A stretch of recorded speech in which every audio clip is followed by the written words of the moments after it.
सद्गुरु कबीर एक ऐसे संत हैं जो निराले हैं, जिनका कोई ईश्वरी किताब नहीं है, जो स्वयं अपने को अवतार पैगंबर नहीं कहते हैं, जो कोई चमत्कार नहीं मानते, जिनका रूढ़ ईश्वर नहीं है, घट घट में बैठा आत्मा ईश्वर है, जो कोई जात नहीं मानते हैं, मानव मात्र एक मानते हैं। जीवन का परम लक्ष्य आत्म शांति है तो सब मानते हैं। अद्भुत पुरुष कबीर साहब हुए हैं। हम उनके अनुगामी हैं ऐसा कहें तो कोई बड़ाई नहीं, सभी लोग कहते हैं। बौद्धों जैनों यहाँ सनातन धर्म के गीत नहीं गाए जाते हैं। सनातन धर्म के मंदिर में बौद्धों जैनों के गीत नहीं गाए जाते हैं। कबीर के गीत हर जगह गाए जाते हैं। मुसलमानों में यहाँ गाए जाते हैं, पाकिस्तान में गाया जाता है। कबीर ऐसे हैं जो सबके हैं। कबीर हमारे परम सद्गुरु। उसके बाद पंथ की दृष्टि से हमारे 4 सद्गुरु हैं मूल कबीर साहब के बाद। श्रुत गोपाल साहब कबीर चौरा, भगवान साहब धनौती बिहार, जगन्नाथ साहब जगन्नाथ तरफ थे लेकिन बिहार में वो आकर के उनकी अनुगामी बसे। श्री धर्म साहब जो बांधवगढ़ में हुए और जीवन के उत्तरार्ध में उन्हें सद्गुरु के विचार मिले और पूरा समर्पित हो गए। सनातन धर्मी कट्टर वैश्य परिवार के, पूजा पाठ और तीर्थ यात्रा, उनके घर में ब्राह्मण और वैष्णव संत, हर प्रकार के संत सब समय आते जाते रहते थे और वो धनी थे और निरंतर वहाँ यज्ञ भंडारा सब चलता रहता था। भक्ति भावना में वो तप्रोत थे। वह उन्हें सद्गुरु मिले और उनका विचार बदला और सद्गुरु के अनुगामी हो गए और उन्हीं का प्रभाव है छत्तीसगढ़ में, जो एकदम जंगली क्षेत्र था, घोर मांसाहार। चूड़ामणि साहब आए, उनके छोटे पुत्र, और छत्तीसगढ़ में जगा दिए। उनके अनुगामी निरंतर आज तक जगा रहे हैं। नारायण साहब उनके बड़े लड़के, वह मध्य प्रदेश के उत्तरी क्षेत्र में बांधवगढ़ और उस क्षेत्र में जगाए। हमारे चारों गुरुओं के वचन में केवल धर्म साहब का वचन मिलता है, अन्य तीनों गुरुओं के नहीं मिलते हैं। श्रुत गोपाल साहब, भगवान साहब, जगन्नाथ साहब, इनकी वाणी नहीं मिलती, धर्म साहब की वाणी मिलती है। और करीब 150 शब्द हैं उसके, और वो इलाहाबाद से छपते हैं। इलाहाबाद एक प्रिंटिंग वर्क्स, वीरविडियर प्रिंटिंग वर्क्स संस्थान है, जहाँ से 100 वर्ष से भी पहले से छपता है। और निर्गुणी धारा के सभी संतों की करीब करीब वाणियाँ छपती हैं जो हिंदी में है। कबीर साहब का बीजक, साखी ग्रंथ, रेखते सब छपते हैं। 150 से अधिक वर्षों से वो बराबर छाप रहे हैं, आज भी छाप रहे हैं। बात आई निर्गुणी धारा के संतों की वाणी पर काम करने की, तो धनी धर्मदास साहब की वाणी मैंने शुरू में ली और 150 में से 100 चुना, क्योंकि संत बहुत हैं, उनकी वाणियाँ बहुत हैं, पूरे का करना बड़ा मुश्किल है। तो चुन करके मैंने लिया और उसमें उनके सब विचार आ गए। 6 संतों का कर चुका हूँ। उसमें धर्म साहब की वाणी पहले है, धनी धर्म साहब के अमृत उपदेश, ये मैंने पुस्तक का नाम रखा है, कंपोज हो गया है। हमारे साधु पढ़ रहे हैं इलाहाबाद में, और अधिवेशन तक आशा है वो मिल जाएगी। छोटी पुस्तक होगी, 100 पृष्ठों की, बहुत मार्के की है। धनी धर्म साहब का हृदय भक्त का सागर था और कबीर साहब के लिए अत्यंत समर्पण, साथ साथ ज्ञान और वैराग्य उसमें भरा है। उनका गृहस्थी जीवन था और जीवन का उत्तरार्ध था। बाल बच्चे तो सब जवान हो गए थे। जब सदगुरु को मिले उनकी दुनिया बदल गई। वो एक घर में रह के विरक्त हो गए। उन्होंने घर कभी नहीं छोड़ा, लेकिन घर में रह करके वो विरक्त थे। श्री रामराज साहब ने पंचग्रंथी में लिखा है, ते गृही गुरु रूप हैं तरह तारें अन्यास। ऐसे गृहस्थी में रहते हुए वैराग्यवान पुरुष धन्य हैं जो अनायास ही तरते और तारते हैं। धर्म साहब की वाणी पर जब मैं टीका लिखता था, अकेले में गदगद हो जाता था, कभी कभी आंसू आ जाते थे। भक्त की बात तो उनकी अगाध सागर है। वैराग्य जहाँ है, वैराग्य भी अद्भुत है। ज्ञान का विषय, उन्होंने कहा मैंने हीरा पाया तो मन धीर न रहा, तो पारखियों के पास गया, परखाया, उन्होंने कहा सच है, तो मैं कृतार्थ हो गया। ये 99वां शब्द मेरा पढ़ता है और 100वां शब्द यह है जो गाया गया है, इसको मैंने अंतिम में रखा है। धर्म साहब की वाणी यद्यप 100 पदों में आपके सामने आएगी, लेकिन उतना अगाध सागर है, अद्भुत हृदय। हम लोगों को चाहिए कि इन सब बातों का आचरण करें। सदगुरु कबीर ने जो ज्ञान की बहिया बहाई, वो देश विदेश में सर्वत्र फैल रही है। उसमें पौराणिकता भी है और शुद्ध पारक भी है। पारखी संत कबीर पंथ के सभी शाखाओं में होते थे। वंश परंपरा में पारखी संत होते थे। इसमें से एक एक पारखी संत निकले। धनौती शाखा पारखी, कबीर चौरा से पारखी संत निकले, जागू साहब, यहाँ सब जगह से पारखी संत निकले और पारखी भक्त। पहले पारक सिद्धांत का समाज अलग थलग नहीं था। पूरे कबीर पंथ में पारखी संत भक्त होते थे। जब पारक विचार बढ़ता गया तब उसका अलग थलग स्वरूप भी हो गया, लेकिन तब भी ये सभी शाखाओं में पारखी हैं। भक्तों में पारखी हैं, संतों में भी पारखी हैं। पारक कोई एक मत की चीज़ थोड़े है। पारक तो छान विचार करना है, तो छान विचार करने वाले सभी जगह हैं, सभी मतों में हैं। कबीर पंथ में तो है ही है। कबीर पंथी संतों ने, महंतों ने जो वाणी लिखी है, उसमें भी सारे अंधविश्वासों का खंडन किया है। लेकिन कबीर साहब के लिए अलौकिकता की भावना है। वो अलौकिकता की भावना दूसरे लोग कहते हैं तो उनको साध लगी, वो भी कहने लग गए। लेकिन कबीर साहब का खरा ज्ञान समाज में पेश करना, ये कबीर साहब के लिए हम लोगों की ईमानदारी होगी। उनका मौलिक ग्रंथ बीजक है और बीजक धारदार ग्रंथ है, जिसमें कुछ भी कूड़ा कचरा रहने की गुंजाइश नहीं, और उसको सभी लोग स्वीकारते हैं। हम लोगों को चाहिए सदगुरु के ज्ञान को लेकर के चलें। धर्म साहब की वाणी में पारक है, निर्णय है, विवेक है। उनकी मूल वाणी जो 150 शब्दों में है, मूल छपता है, जिसमें मैंने 100 लिया है, उसमें विवेक की बातें, अंतर्मुखता की बातें। जो भजन आप सुने हैं, इसी में वो क्या कहते हैं, सकल सिद्धांत वेदों का लखाकर आत्मा मुझको। हे सदगुरु, वेदों का संपूर्ण सिद्धांत आत्मा है।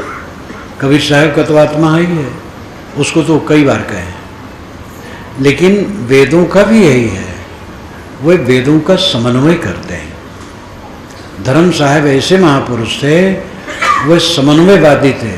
सबको लेकर के चलना और सबसे सार ले लेना।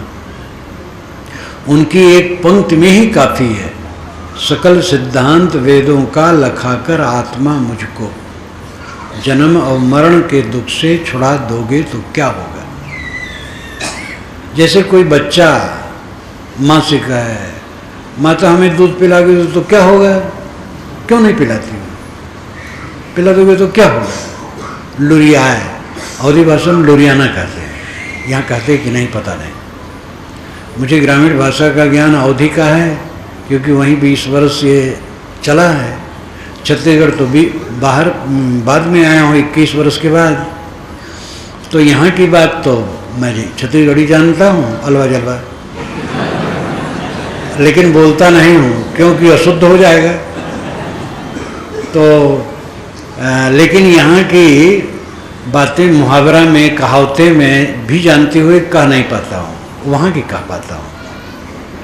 लुरियाना, माताएं, जब माता कोई काम करती है और दूध पीना चाहता है तो लुरियाता है, तो ऐसे ही धर्म साहब कबीर साहब से लुरियाते हैं, कहते साहब हमारा दुख छोड़ा दोगे तो क्या होगा। ये प्रेम का बहाव है, प्रेम का अतिरेक है, और इसमें सकल सिद्धांत वेदों का लखाकर आत्मा मुझको, इसमें वेदांत, वेद वेदांत और कबीर साहब का तो अस्तित्व उनके जीवन में है ही है। कस्तूरी कुंडल बसे मृग ढूंढे बनमाए, तैसे घट घट राम है दुनिया जानत नाए, हृदय बसे ते राम न जाना। ये तो धर्म साहब के सांस सांस में था, लेकिन वो समन्वय करते हैं कि समस्त वेदों का सिद्धांत केवल एक है, आत्मा।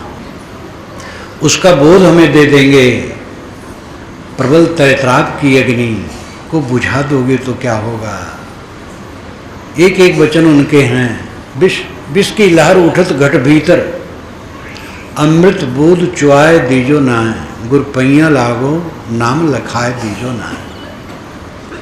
हमारे हृदय में जहर की लहर उठ रही, विष की लहर, क्रोध, काम, लोभ, मोह, द्वेष, ईर्ष्या, चिंता, उद्वेग, थोड़ा सा जीवन है और हवा की तरह बीता जा रहा है, और यहाँ किसी का कुछ नहीं।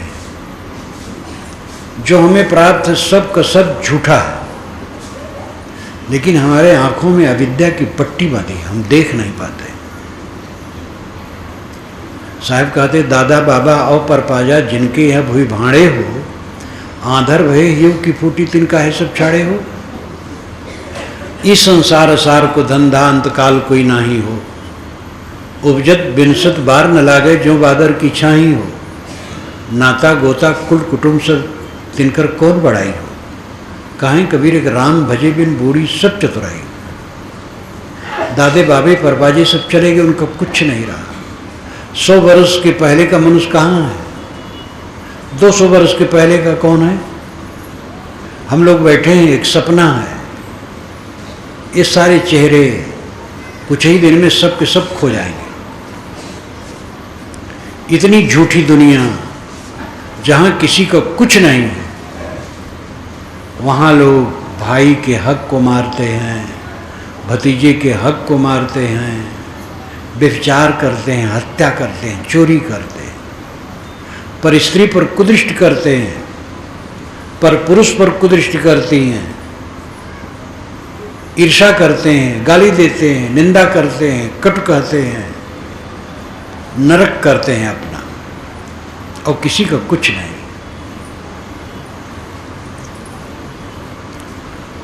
हमारे हृदय में विष की लहर उठती है।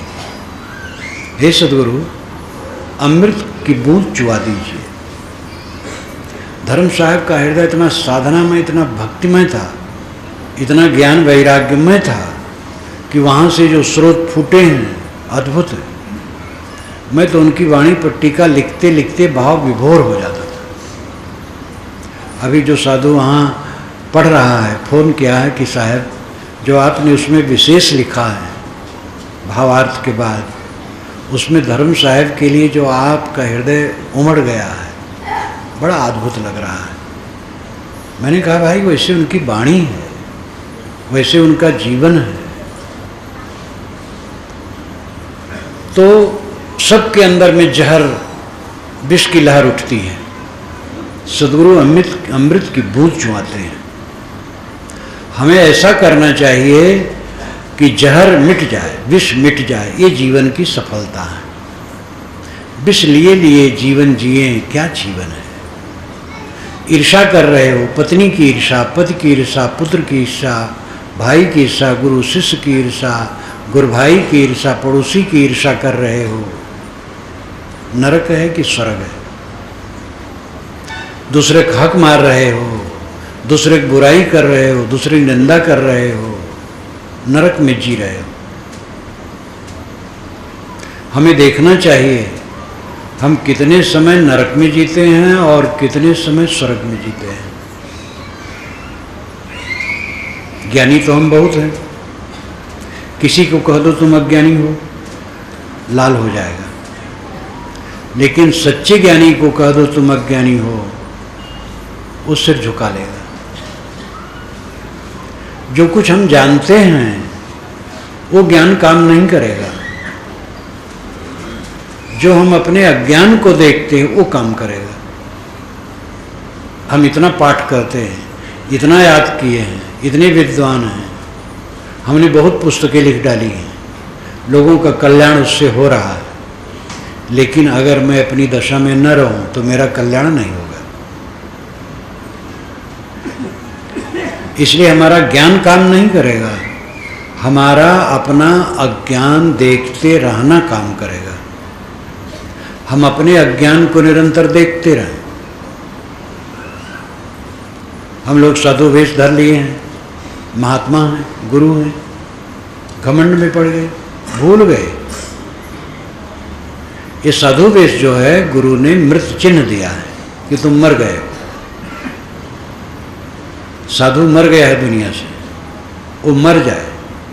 अपने को साधु गुरु न माने, लोग मानते हैं माने, हम न माने। हम तो रोगी हैं, अपनी दवाई कर रहे हैं। ये मानसिक विकार के रोगी हैं, अबोध के रोगी हैं, अपनी दवाई कर रहे हैं।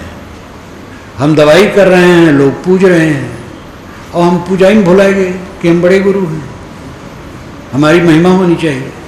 फिर नरक में चले गए। अगर हम साधु वेश धर करके और पुजाई प्रतिष्ठा में फूल गए तो फिर नरक में चले गए। ये ज्ञान हमारा काम न करेगा, अज्ञान को समझना काम करेगा। हम अपने अज्ञान को समझें, देखें अंदर में क्या हो रहा है, कब वासना उठती है, कब विकार उठते हैं, कब ईर्षा आती है, कब क्रोध आता है, कब दूसरे की बुराई हम सोचते हैं, नरक अपना करते हैं। इस नरक से अपने को बचाएं। यहाँ ध्यान शिविर 7 दिन का जो लगा, उसका उद्देश्य क्या? ये मन के नरक को सुखाने की प्रक्रिया।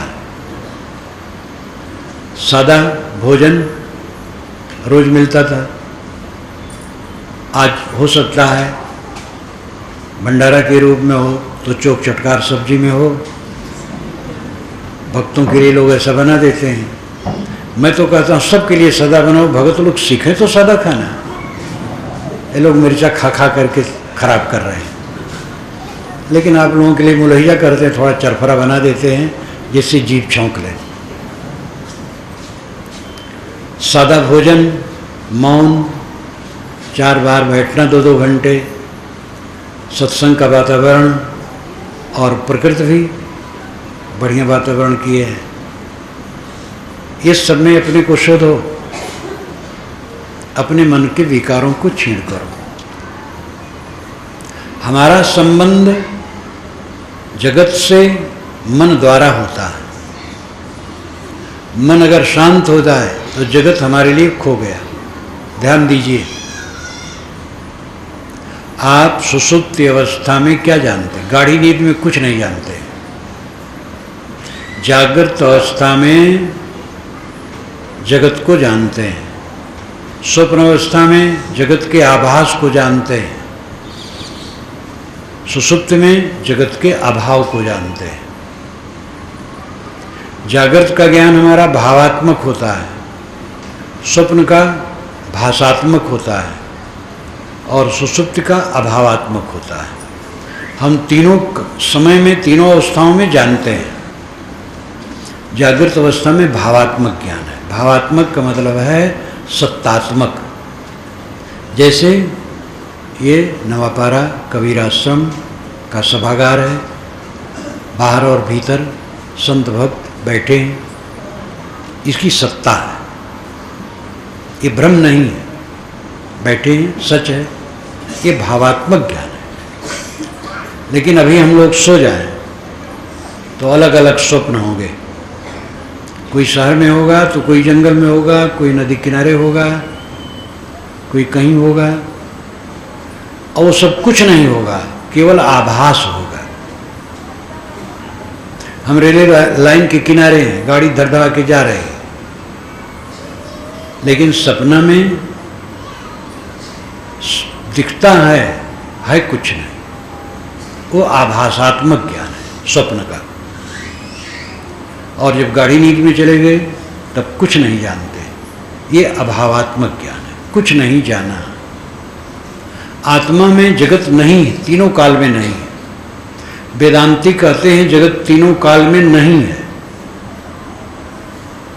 पारखी कहते हैं जगत तीनों काल में नहीं है, लेकिन थोड़ा नीचे हाथ लगा लेना चाहिए।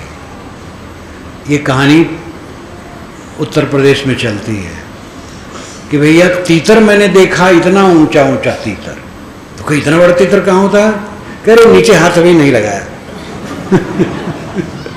तो नीचे हाथ लगाया तो इतना बड़ा तीतर होता है। वेदांती कहते हैं जगत तीनों काल में नहीं है। पारखी कहते भाई ये नीचे हाथ नहीं लगाते हैं, नीचे हाथ लगाओ तब जगत को समझोगे। जगत तीनों काल में नहीं है, पारखी भी मानते हैं, लेकिन आत्मा में जगत तीनों काल में नहीं है। जगत में जगत तीनों काल में है। ये चाँद सूरज नहीं है, भूमंडल नहीं है, ये सब है। मिट्टी पानी आग हवा नहीं है, ये सब है। और इनके परिवर्तन में नाना प्राणी पदार्थ परिस्थितियों का प्रवाह चलता है। ये अनादि अनंत है, ये शून्य नहीं है, ये झूठ नहीं है, ये सच है, परिवर्तित होता है। लेकिन हमारी आत्मा में जगत तीनों काल में नहीं है, न पहले था, न आज है, न आगे रहेगा। मन द्वारा हमें जगत प्रतीत होता है। इस देह में हम बैठे हैं, इंद्रिय और मन के झरोखे से दुनिया को जानते हैं। इंद्रिय मन का झरोखा जब सुषुप्ति में बंद हो गया तो कुछ नहीं जानते हैं। ऐसे संसार का हमें मोह क्यों करना चाहिए? जो हमारे में नहीं है, जो रहने वाला नहीं है, जो खत्म हो जाने वाला है, जिसका संबंध, उसमें हम मोह क्यों करें? उसमें हम केवल अपना कर्तव्य करें, सेवा करें। जो जा रहे हैं सेवा परायण रहें, सेवा में कहीं ढील न रहे। अपनी ड्यूटी में जो ढील रहता है वो अपराध करता है। सेवा करो, सेवा से संतोष मिलेगा, शांति मिलेगी, व्यवहार की उन्नति होगी। ये व्यवहारिक पक्ष है। लेकिन हमारा आपका आत्मा निर्मल है, उसमें जगत नहीं। आत्मा एक है, वेदांती कहते हैं। पारखी कहते हैं आपकी बात ठीक है, एक है, लेकिन इसमें भी तरह हाथ लगाना चाहिए। गुण एक है, व्यक्ति एक नहीं है। क्वालिटी क्वांटिटी, क्वालिटी में एक है, क्वांटिटी में एक नहीं है। गुण में एक है, संख्या में एक नहीं है। आत्मा सभी आत्माओं का गुण एक है, ज्ञान, लेकिन सबका व्यक्तित्व अलग अलग है। हम अलग हैं, आप अलग हैं, सब अलग अलग हैं। एक का बंधन दूसरे का बंधन नहीं, एक का मोक्ष दूसरे का मोक्ष नहीं। वेदांती लोग भी अपने शिष्य को उपदेश करते हैं और कहते हैं जगत से मुक्त हो। जगत नहीं है तो किससे मुक्त होने कहते हैं, और अपने से अलावा कोई नहीं है तो किसको उपदेश करते हैं? तो व्यवहार तो उनको भी लगता है कि है और नाना है। जगत नानात्मक है और अपनी सत्ता अकेली है। सांख्य चिंतन है जनन मरण करणानाम प्रतिनेमाद युगपत प्रवृत्तेश्च पुरुष बहुत्तम सिद्धम त्रैगुण विपर्याचैव। ये सांख्य चिंतन है। जनन मरण करणानाम प्रतिनियमाद अयुगपत प्रवृत्तेश्च त्रैगुण विपर्याचैव पुरुष बहुत्तम सिद्धम। ये इसका अन्वय किया जा सकता है। जनन जन्मना, सबका जन्मना अलग अलग है, कोई कभी जन्मा कोई कभी जन्मा। मरण, सबका मरण अलग अलग है। जनन मरण करणानाम प्रतिनियमात, करणों के प्रतिनियम, आँख नाक कान जीभ चाम, ये कर्ण है, बाह्य कर्ण, 5 ज्ञानेंद्रिय। और इनके प्रतिनियम देखना सुनना चीखना छूना सूंघना, ये सब के अलग अलग हैं। और अयुगपत प्रवृत्तेश्च, सबकी प्रवृत्तियां युगपत नहीं है, अयुगपत है। एक खड़ा हो गया तो एक बैठा है, एक लेटा है, एक सो गया, एक गाना गा रहा है। तो सबकी प्रवृत्ति युगपत कहाँ है? अयुगपत है। और त्रैगुण विपर्याच चाहिए, तीनों गुणों में विपर्य है। कोई रजोगुण प्रधान है, कोई सतोगुण प्रधान है, कोई तमोगुण प्रधान है। इसलिए पुरुष बहुत्तम सिद्धम, पुरुष बहुत है। पुरुष का मतलब आत्मा, पुर और उस, ये 2 पद को मिल करके पुरुष शब्द बनता है। पुर का अर्थ है आगे, उसका मतलब है जलाना, आगे आगे ज्ञान प्रकाश करना। ये लक्षण चेतन का है, इसलिए वो पुरुष है। दूसरी परिभाषा की जाती है कि ये शरीर रूपी पुर में शयन करता है, पुरुषेते पुरुष है, शरीर रूपी पुर में शयन करता है, इसलिए पुरुष है। तो पुरुष बहुत्तम सिद्धम, जीव नाना है, एक नहीं है। 2 आदमी विवाद करने लगे, एक ने कहा द्वैत है, एक ने कहा द्वैत है। दोनों जाकर के कबीर साहब के पास पहुंचे और एक ने कहा देखो साहब ये कहते हैं द्वैत है, दूसरे ने कहा देखो साहब ये कहते हैं अद्वैत है। साहब ने कहा कि दोनों ठीक कहते हो, द्वैत भी है और अद्वैत भी है, द्वैत भी है और अद्वैत भी है।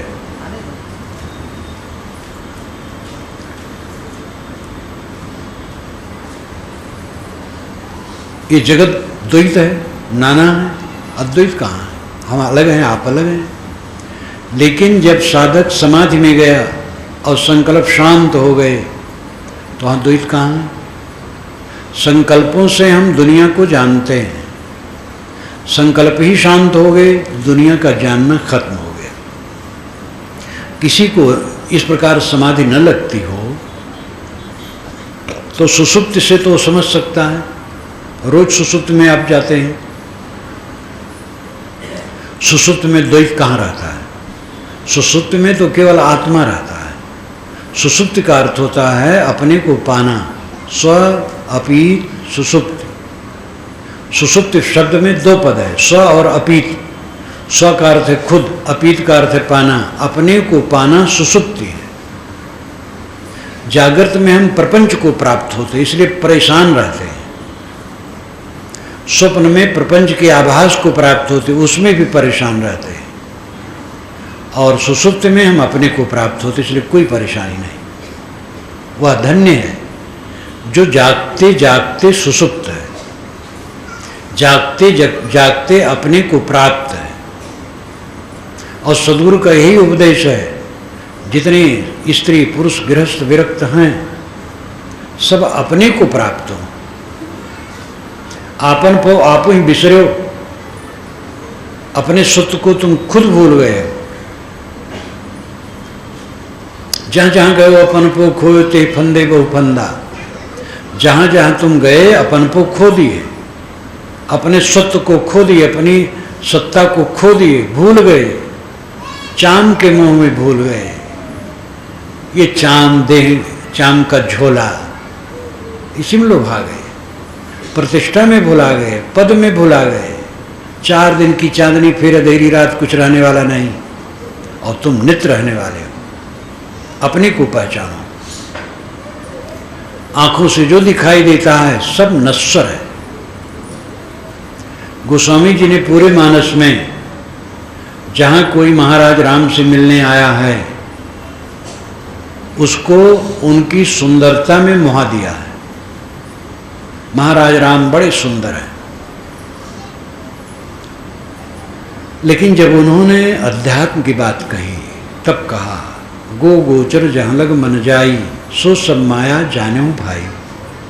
गो इंद्रियां, गोचर विषय, मन जहाँ तक जाए सब माया है। अब यहाँ राम का शरीर भी माया हुआ, जबकि उनका शरीर आज है भी नहीं। महाराज राम बड़े सुंदर थे, तो कहाँ मिलेंगे? मिल भी नहीं सकते हैं। और कोई सुंदर मिल जाए तो लाभ क्या होगा? सुंदर तो लड़के आपके घर में भी हैं, जवान लड़के। उन्होंने और कहा,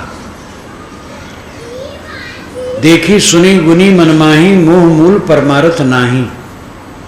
जो देखोगे सुनोगे मन में सोचोगे उसमें मोह बनेगा, परमार्थ नहीं होगा। अब इसमें सब कट गया, करकंज पद कंजारणम खत्म हो गया। किसी भी महापुरुष के हाथ पैर, गाल, आंख, सीना, ये सब की सुंदरता वर्णन करके कब तक भक्ति का रास्ता चलाओगे? भक्ति तो असली है विभक्ति, तोड़ देना। भक्ति का अर्थ ही है तोड़ देना, भंजित कर देना। जड़ चेतन की गांठ को तोड़ देना भक्ति है। भक्ति का मूल अर्थ होता है तोड़ देना, विभक्त कर देना, काट देना।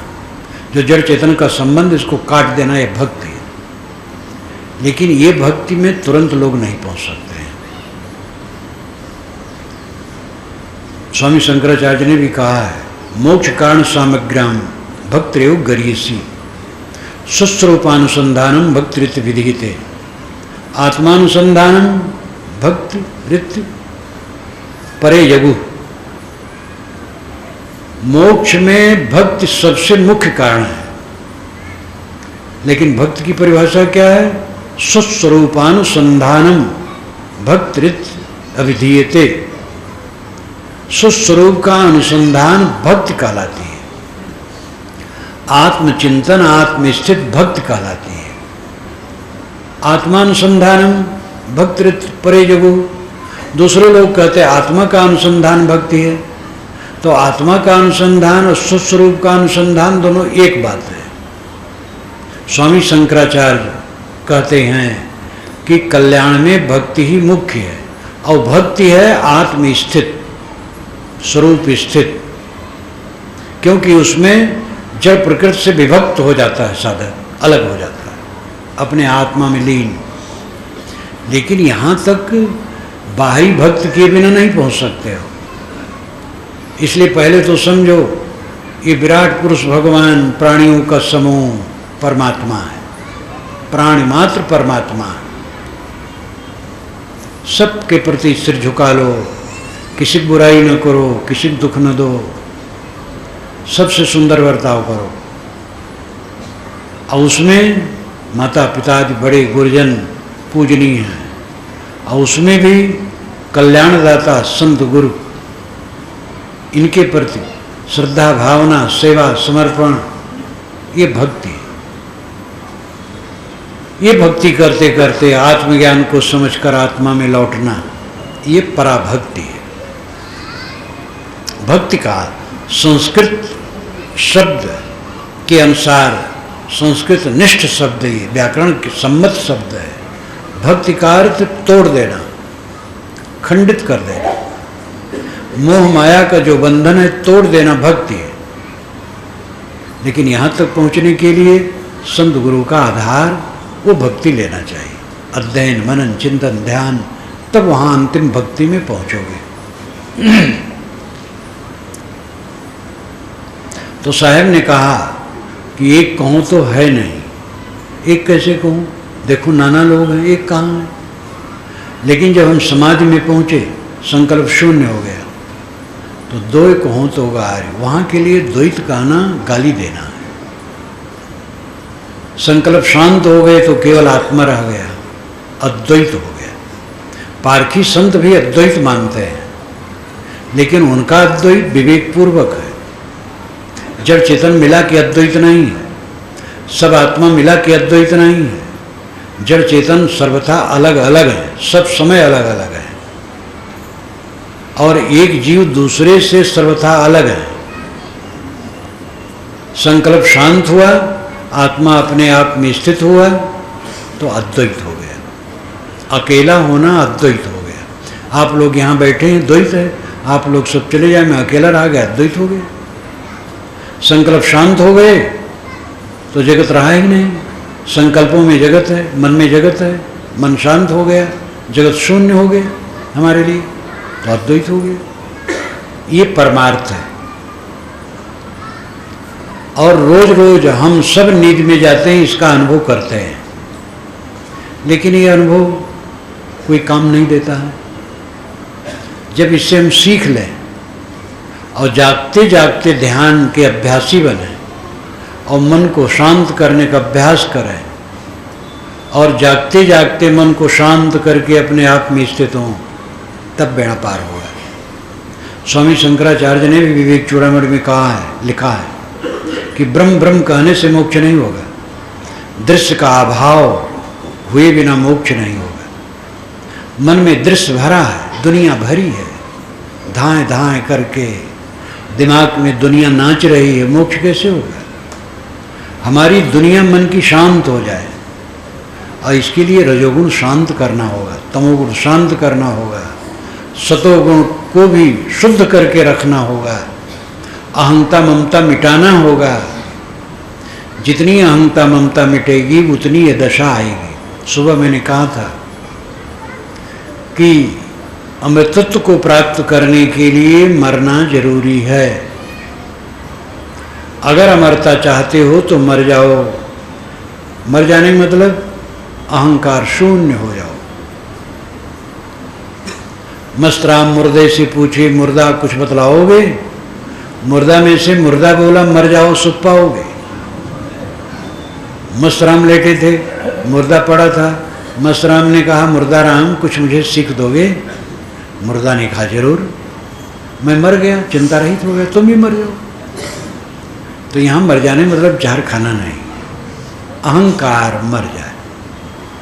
आप घर में पहुँचे, आपकी पत्नी कोई कारणवश गर्म थी और गर्मा गई आपके ऊपर, आप मर जाओ, शांत, बस मर गई।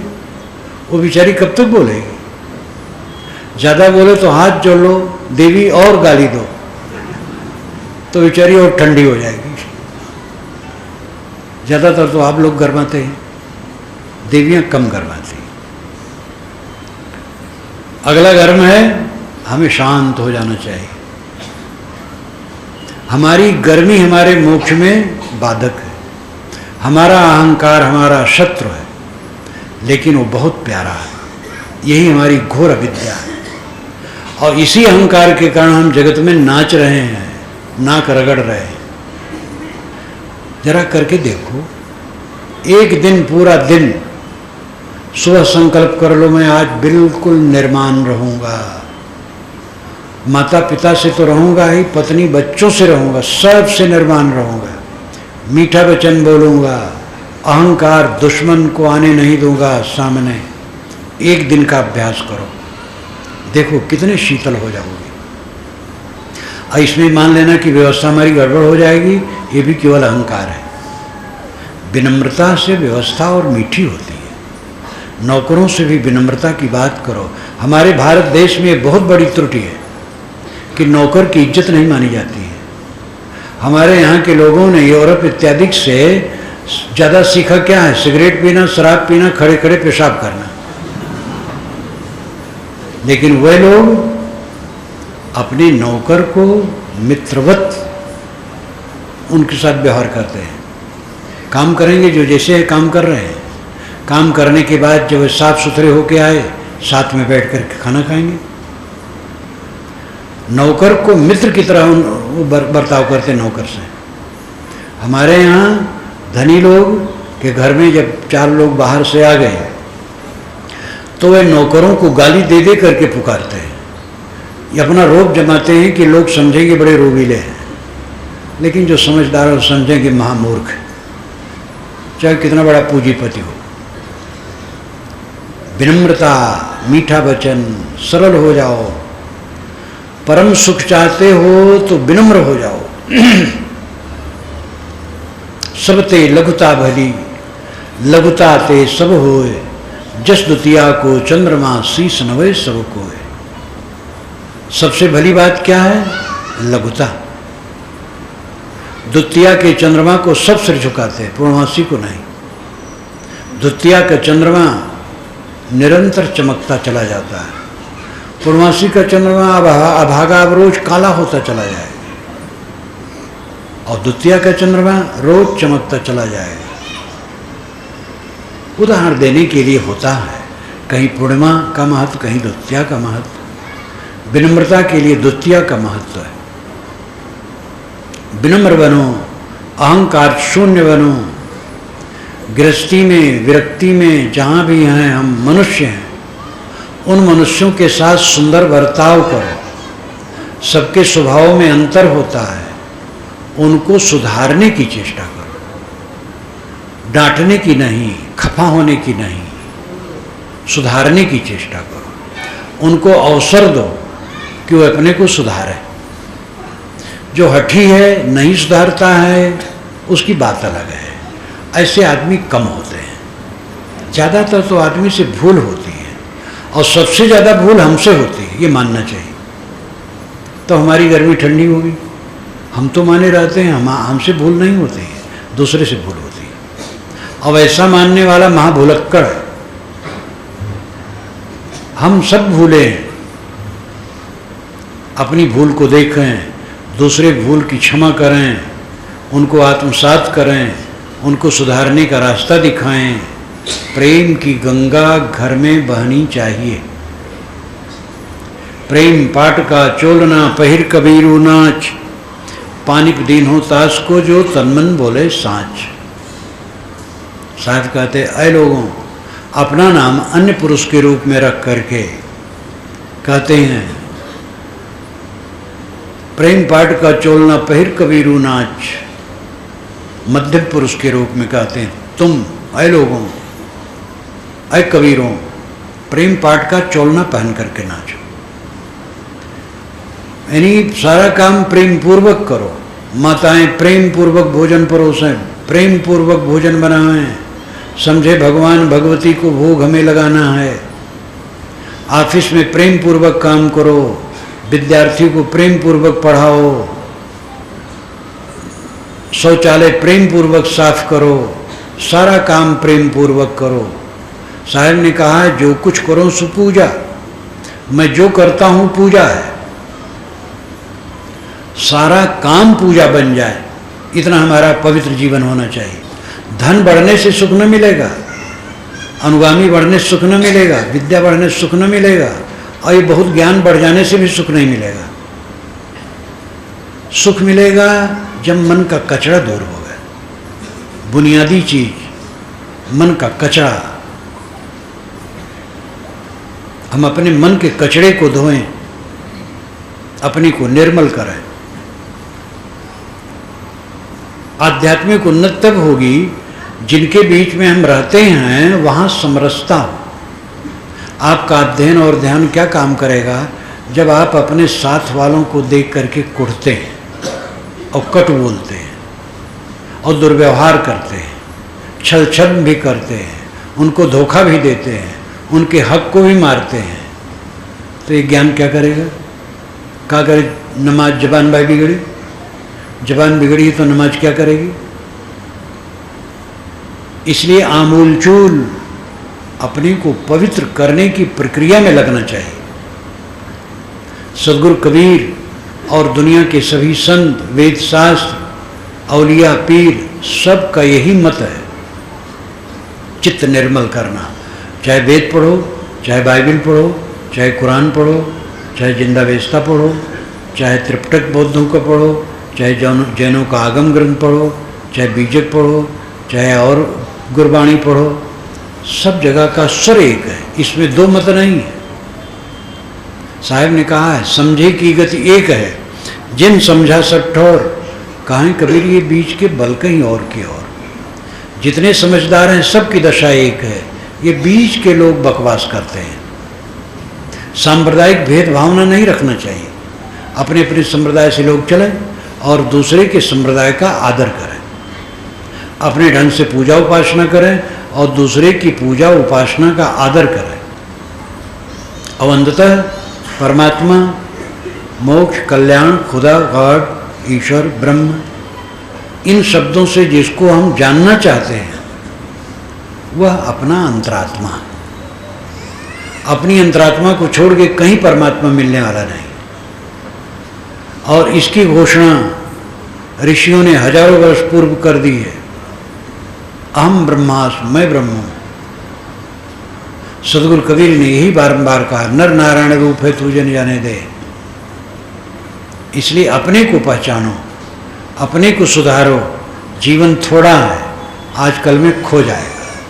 ये शौक रखो कि नींद खुले और हमारे मन में कोई कालुष्य न हो। निर्मल मन, आनंद आनंद। जितने लोगों को देखें खुश खुश, परिवार के लोग, दूसरे लोग, आसपास के लोग, सबको देख करके मन मगन, मानो स्वर्ग में। यही स्वर्ग है, नरक में न रहे।